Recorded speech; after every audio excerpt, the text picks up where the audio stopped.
أعوذ بالله من الشيطان الرجيم بسم الله الرحمن الرحيم أم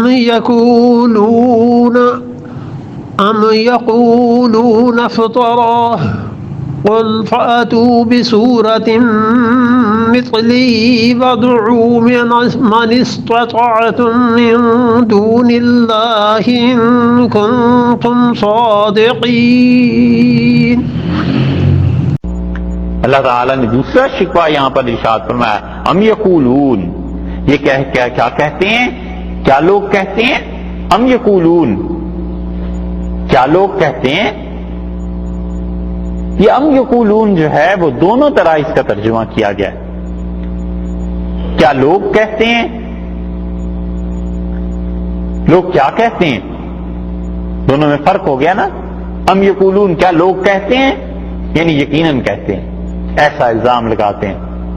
اچھا کیا لوگ یہ کہتے ہیں؟ بہت ہی بےہودہ بات کہتے ہیں۔ ام یقولون کیا لوگ یہ کہتے ہیں نفتراہ، کہ رسول اللہ صلی اللہ علیہ وسلم نے بنا لیا ہے قرآن اپنے پاس سے؟ خالص ترجمہ اگر کریں تو پھر یہ ہوگا کہ ام یقولون نفتراہ، کیا لوگ کہتے ہیں یہ بنا کر لے آیا ہے، یعنی جھوٹ پر مبنی ہے۔ قل، آپ ان سے فرمائیے، فاتو، لے آؤ، یہ اس کا جواب ہے شکوے کا، شکایت کا، کہ اچھا میری کتاب کے بارے میں یہ کہتے ہیں، فاتو بصورت مثلہ، تم ایسے کرو اس جیسی ایک صورت بنا کر لے آؤ، وادعو، اور بلاؤ، من استطعتم، جس کو تم چاہتے ہو، من دون اللہ، اللہ کے علاوہ پکارو جس کو تم پکار سکتے ہو تمہاری مدد کرے، ان کنتم صادقین، اگر تم سچے ہو تو اس قرآن جیسی ایک صورت بنا لاؤ۔ آگے چل کے آئے گا اللہ تعالیٰ نے وہاں کہا ہے 10 صورتیں بنا کے اس جیسی لے آؤ، تو بظاہر یہ اشکال پیدا ہوتا ہے کہ جو ایک نہیں بنا سکے ان سے کہنا کہ 10 بنا کر لے آؤ، یہ کیوں؟ لیکن ترتیب اصل میں الٹی ہے۔ سب سے پہلے اللہ نے کہا تھا کہ اگر تم یہ کہتے ہو کہ یہ محمد صلی اللہ علیہ وسلم نے اپنی طرف سے بنایا ہے تو تم اس قرآن جیسا ایک قرآن بنا کر لے آؤ۔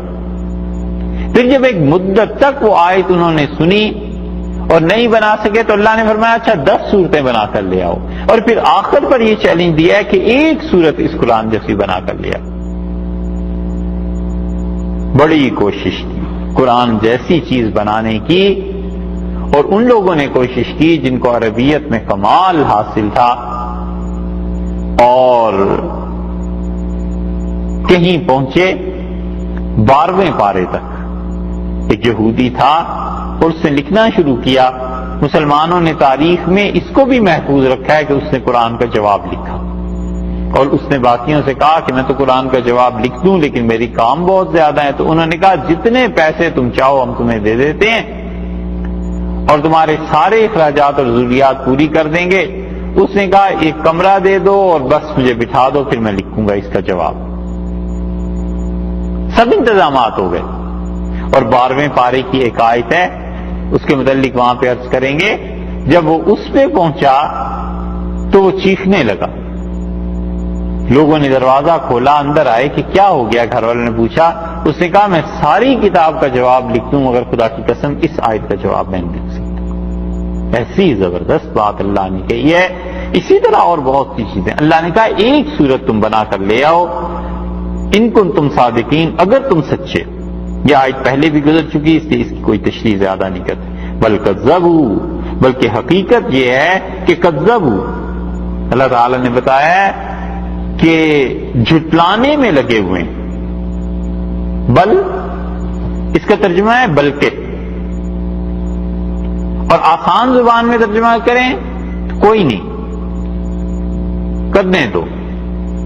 حقیقت یہ ہے کذبوا بما لم یحیطوا، یہ جھٹلانے میں لگے ہوئے ہیں کس چیز کو؟ بما، اس چیز کو، لم یحیطوا بعلمہ، جو چیز سمجھنے پر ان کے قابو میں نہیں آ رہی، ان کی سمجھ جس چیز پر قابو نہیں پا رہی۔